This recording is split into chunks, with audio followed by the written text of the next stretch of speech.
Hi guys, welcome back. Your journey in business analysis starts with a business need. And what is a business need? Business need is a problem or an opportunity. Today, each and every product that you have been using has been built to solve a problem. For example, if you look at WhatsApp, it was developed to solve the collaboration problem. The company found that human beings had an inherent need for collaborating with each other and staying connected to each other.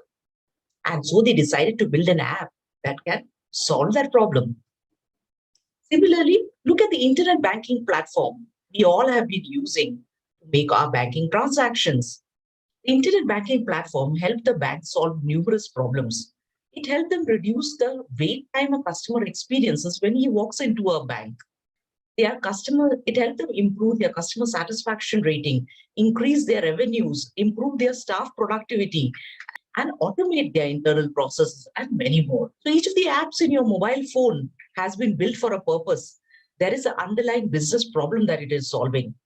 That's a quick example of a business need and a solution that helps solve that business need. Now, one thing that has to be remembered is business need is not equal to a requirement. Business need has to be translated into a requirement. So bye for now.